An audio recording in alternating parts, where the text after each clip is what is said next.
I mean, it is bad. It's again provably hard, but this some progress. You can go somewhere with it.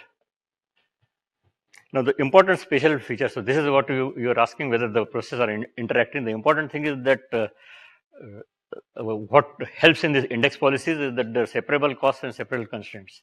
Okay, so there's this class of famous work in. It goes back a long way. This general idea now used many times by many people. So, suppose you want to minimize fi xi subject to ci xi less than equal to k. Okay. So this is a sum of functions of individual variables. There's no function which involves two or more. Same thing here. So it's a separable function with separable constraint.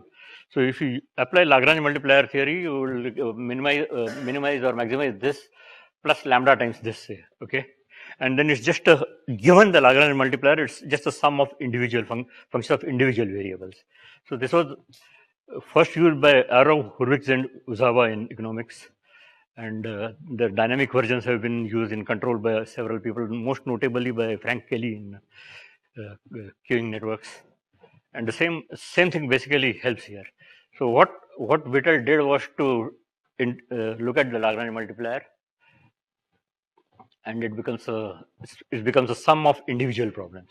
So you're saying that assumes that a problem over you out, not just the budget. What's that? You take a linear complaint. Yeah, they're linear with respect to the matrix. You can always use the Lagrange multiplier. Yeah, no, these problems are linear in probability measures. Okay. That's what one uses. So it's expected value of something, maximize expected value of something subject to expected value of something else less than equal to. No, I'm saying that you can perhaps extend the constraint something more complex, but if it's always linear or separable, yeah. Doesn't have to be linear, but it doesn't need to be exactly this one. It has to be separable. I mean, it has to be sum of functions of individual variables. Okay. So, see, I had earlier mentioned in queuing, if you have m queues with buffer size n, say, then the state space goes as n raised to m. But here it will go linearly in the number of queues. If you can separately solve the problems. So, massive saving if you can separate problems into individual. So that's where this kind of the Whittle index and other such tricks help.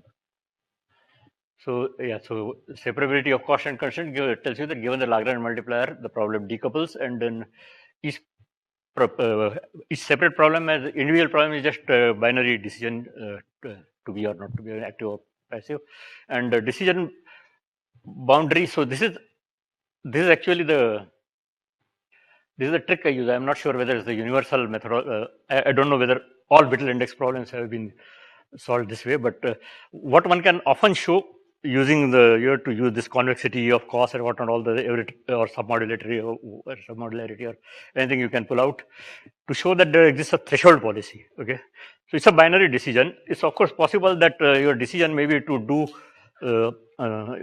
be active between 0 and 100, passive between 101 and 200, active again between 201 and 300, etc. But if you can show that there's a threshold below which you are passive and above which you are active, say, okay, that's called a threshold policy. There's only one number you have to learn.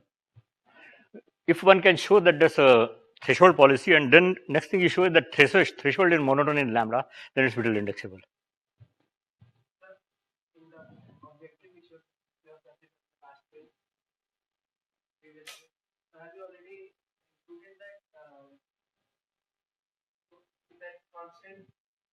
Yeah, because that lambda is the Lagrange multiplier. It comes because of that kind of indicator function. So if I had put some other function h, it would have shown there, but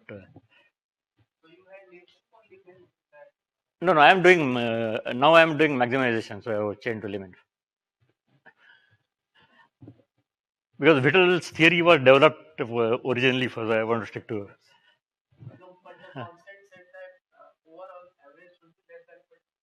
Yeah. No. Yeah. Okay. Yeah, that's a good point. But it doesn't matter actually. What's going to happen is that there are going to be limits eventually. You get a Markov process eventually, so it will be ergodic, finite state ergodic, finite state Markov chain. I mean, this allows for more general policies a priori, but one can show that you cannot do better than using a Markov policy, and therefore, um, without, I mean, that's part of the MDP theory. Without loss of generality, I could have just written lim everywhere. And if you have any sequence, what does simplify from the Don't think so.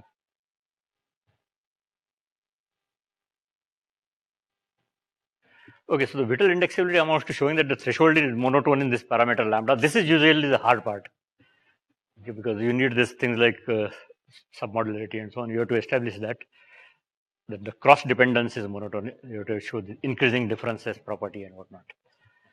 And having done finally, you see finally you, although you relax the constraint initially, the final index policy does respect the constraint. So finally, you will get this Whittle index, order the process according to Whittle index, and choose top n. So you are not violating the constraint at any time. The heuristic is to just use this to come up with a ranking and use the top n.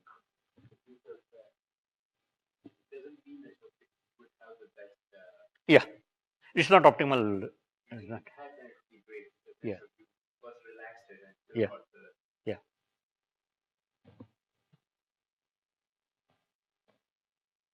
Okay, so that's a summary. Well,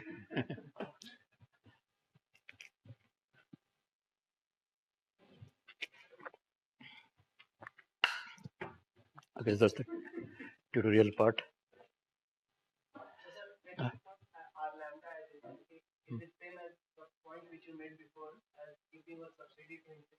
Yeah, so that then everybody wants to remain passive. It becomes a whole state space. Okay, so now your constraint will have a final factor of infinity.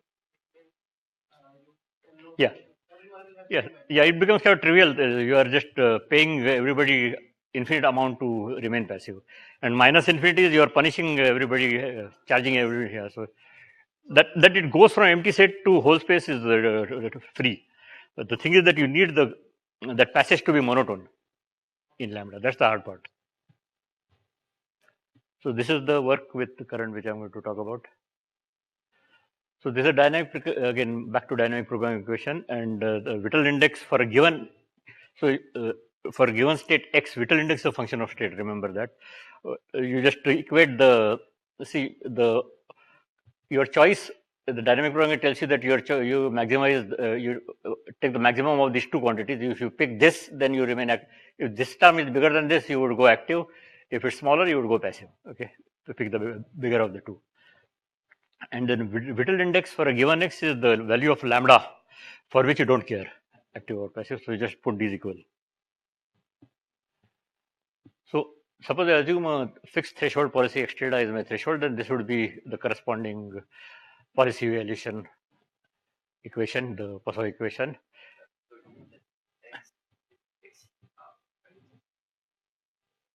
Yeah, okay. I mean, it's either R or it has to be ordered. Yeah, yeah. So okay, so this is if x tilde is my threshold, then lambda would be the Whittle index corresponding. It would be the threshold if lambda x tilde satisfies this. Okay. And so if I fix the threshold x tilde, then I can minimize Whittle index by minimizing the error, because they have to be equal at x tilde, and this V brave is a solution of the Poisson equation which I stated earlier. Okay. And the thing is that you have to consider this for all possible lambdas. So that's what we want to do. And right. So now I have this V check is a function of the state and threshold. There are two things now. And what we do is to adapt the LSP scheme, which is for learning function of state to learning function of state and threshold. So assume that this is this form, where these are some features and Ri are the corresponding weights. And this is a simulation-based offline method. So you propose a candidate threshold, and also you are running a Markov chain, and you with this as this is the transition kernel. So this will be some base measures, a Lebesgue measure or counting measure or whatever. So you assume that you have a threshold. Yeah. So see the LSP method is to learn some average reward based on a simulated Markov chain. Okay, so I'm simulating a Markov chain, and I'm also concurrently floating some candidate thresholds. So I look at function of both, and for each threshold there's a Poisson equation. So that's what I have to solve. But threshold itself I'm experimenting with. So then just to mimic LSP steps. So this is the cost, etc. Blah blah. And I mean, it's the same as before, just one more variable. And define R tilde in this way, and then again the same kind. You are solving the projected linear system, okay, projected dynamic programming equation. This is counterparts of U and Bertsekas. And but there's also the lambda to be worried about. Lambda to worry about. So lambda also take a. You don't know lambda, okay? If you know lambda, problem separates, but you don't know, so you have to. See, the standard thing in such problems, I was too glib about it. If I put some lambda as a Lagrange multiplier, then it becomes a problem separated in the individual variables, but you don't know lambda. So what one typically does is a kind of primal dual scheme. You minimize this over xi's, and then slowly increase lambda in a dual ascent. Yeah, you need to learn lambda, right? So there are going to be two separate computations. So this is the learning scheme to minimize. This is the exact counterpart of U Bertsekas. Okay, so this is not a, just looks messy, but because there's one extra variable. And then what I use is this 2 time scale update. So if I have 2 iterates and I use different step sizes for them, AN and CN, both satisfy the Robbins-Monroe conditions. But I assume that AN by CN goes to infinity. Sorry, goes to 0. So that means AN is moves on a much slower time scale. The iterates which use step size AN move on a much slower time scale. So these move on a slower time scale, and okay, let me just verbally give the intuition. If you have 2 iterates with different time scales, then the fast one sees the slow as quasi-static. So you can pretend the slow doesn't move at all and analyze the fast iterating the slow one as a parameter.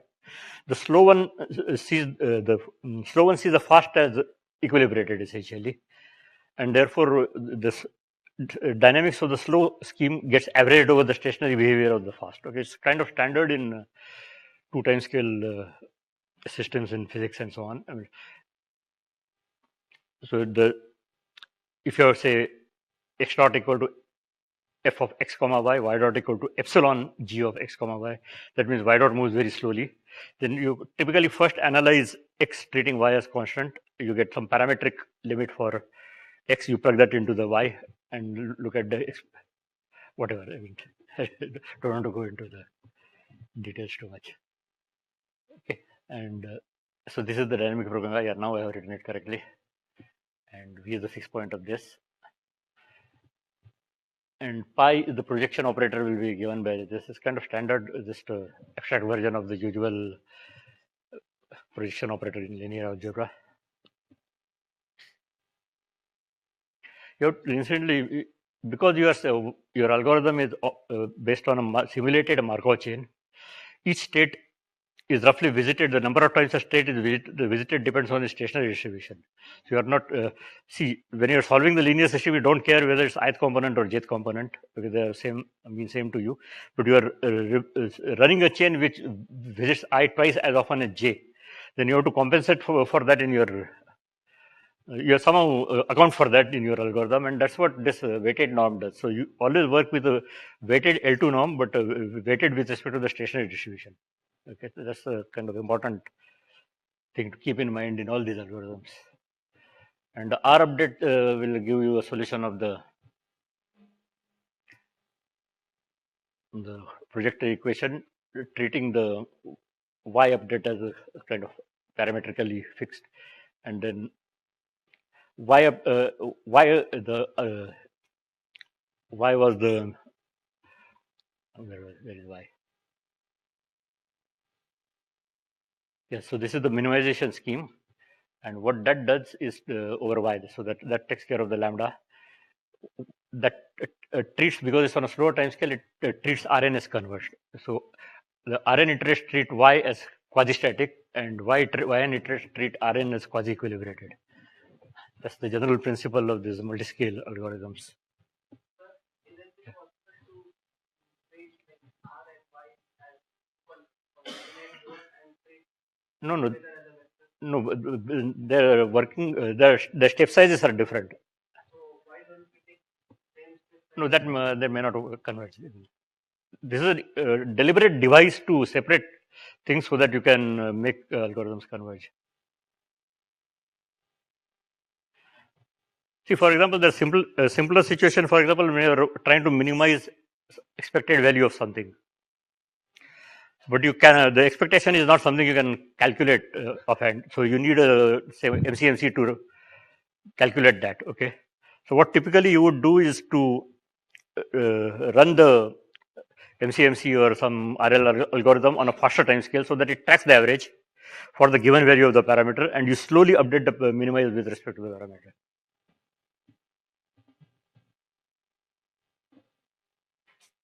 Otherwise, the two interfere with each other. The two different operations which are sort of coupled. Because in some cases, for example, some parameters involved in the cost function is cost constant. For example, the sigma parameter for set phi. So suppose phi is given by some kernel. So if they take sigma as also one of the parameters that take design. But they just show stability of the system. Okay. No, if there are coupled iterations and you are not sure of the joint convergence, coupled iterations with different objectives. One is say averaging, the other is optimization. That's the typically the case. Then it's better to separate time scales. There are some cases when you are lucky and it works. Then. Huh? No, here it's not needed. No. So for once you use 2 times scale, you don't need it.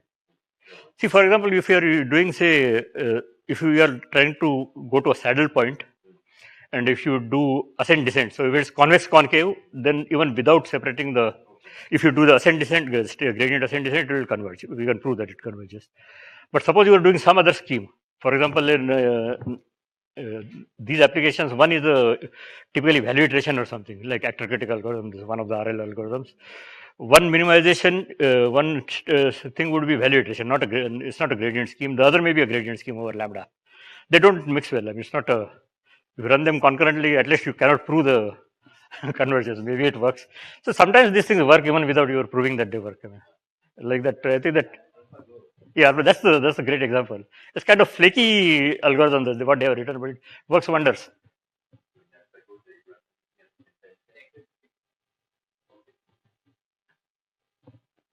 I mean, it would make a kind of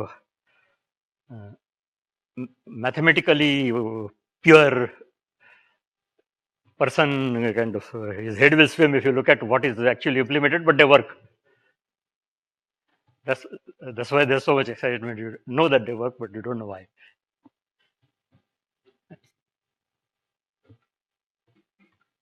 And nothing works for no reason. Okay, so let me just try to run through this example of ephemeral crawling. So this is a scheduling of web crawlers. This is the problem I mentioned. So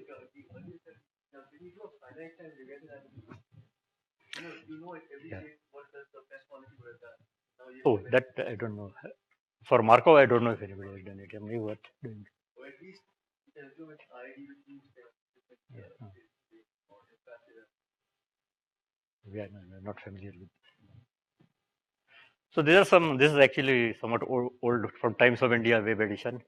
So this is what I call ephemeral content. It's something which you may care for 3.5 seconds and forget about it later. So the problem is to schedule your web crawlers to pull these things from different sites. Okay, so it's a web content of immediate interest, but the interest rapidly decays with time, and then the problem is how to schedule. So there's a simple model, and it's empirically validated. That's the thing. So you look at the click rates for different things, and people have actually analyzed that data and shown that this exponential is not. It's a very good model. Okay, so it's a legitimate, although look ultra simple, it's legitimate. Why do you want to remember something which people forget very fast? No, you don't want to remember. You want to pull that display on your website. No, so people may be excited to. I mean, you know what Ranveer Singh and Deepika had for the dessert. On that particular day, like fateful day, you might be excited. Next day, you may not care. Okay, so this is the xin is the web content at location I at time n, and alpha is the decay rate, and ui is the mean arrival. Okay. How do you know that alpha is? No, these are estimated from data. See, you can the click rates you can keep track here. People have actually done this. There's a lot of analysis of the data. By clicking, How many people go to look for that news?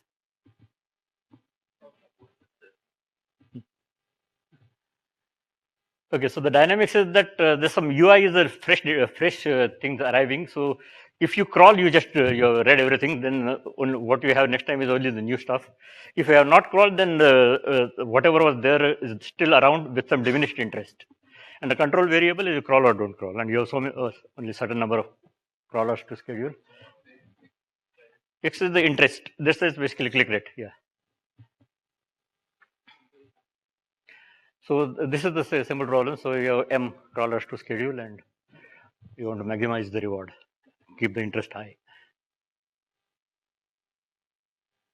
So actually, it's an explicit. This is one of the rare examples. Usually, you can show Whittle indexability, but you cannot calculate right Whittle index in a closed form. But this is one of the few cases you can, and that's because there's a reset. Every time you crawl, it comes back to a fixed point.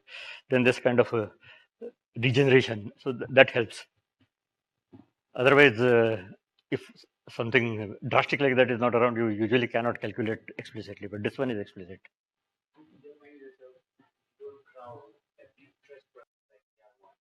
Yeah. And when you crawl, it's reset too. Yeah. And we also looked at we had taken the average arrival, right? If you replace that with some IID arrivals, then you can show Whittle indexability, not calculate the index explicitly, but this algorithm actually empirically did quite well even there. So okay, so this was this is for the stochastic case. There's some arrival process, and we use this basically a few simple sort of x tilde x square only up to the second order polynomials, and they just give the details of how the LSP was implemented, and you get good convergence properties of the weights converge. Okay. Iterates, and these are the different crawlers. Yeah. Essentially, these are always slow. Reinforcement learning is, you know it.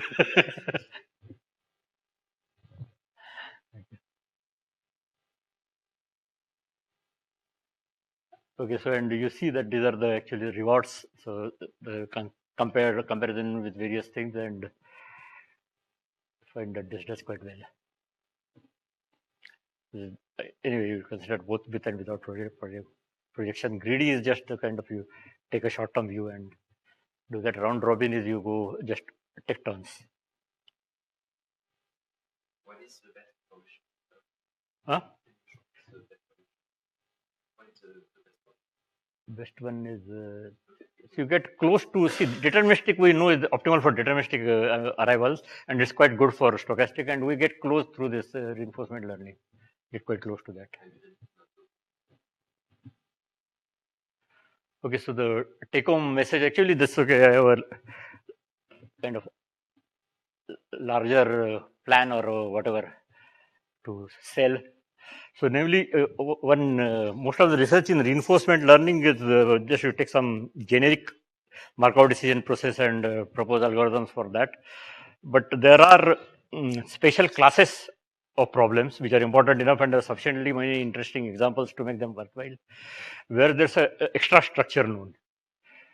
For example, if it's a threshold policy, which is quite common in the queuing problems with convex cost, then you know that there's only one number you have to learn. So it's pointless to run an algorithm which is worries about the entire state space.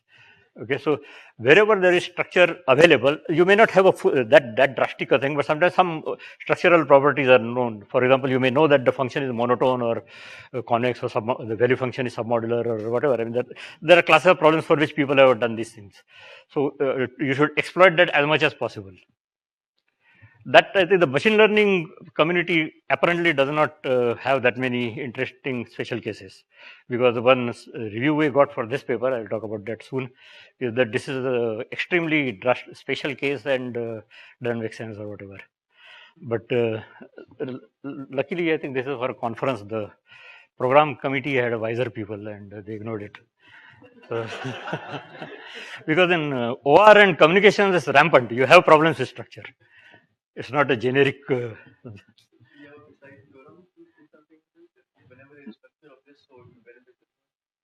No.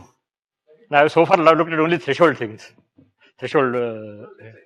There are other structural properties which may be like submodularity. And so.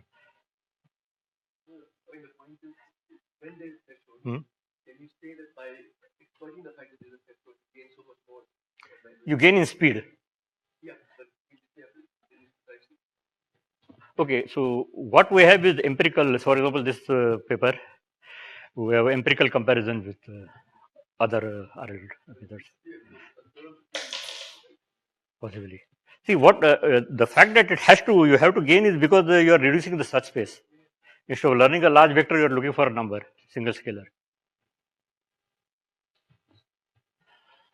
Okay, so this is this basically looks for a threshold in some particular problem, and there's another one which I did not mention. Same bunch of authors, where we look at somewhat more complicated situations coming out of something called HIT nets, heterogeneous networks, so where you have to kind of reallocate in real time how you allocate packets, and you get some kind of, you don't get, it's a higher dimensional problem, so you don't get a simple threshold, but it's kind of surface, parameterized surface, and you try to learn that. One side of the surface you will do something, on the other side you do something else. And regarding the, see, I mentioned that the state space has to be ordered because you're looking for something threshold, chop it into two, this side and that side. So that matters a lot when you are looking at partially observed problems, because then the state is the conditional distribution. Okay, so even if you have a one-dimensional, say, array 1, 2, 3, 4 to 10, the set of probability distribution on the 10 objects is not an ordered space. So the only problems which has been solved, I mentioned the work of Qing Zhao and student in for cognitive radio. That's one, and then more recently I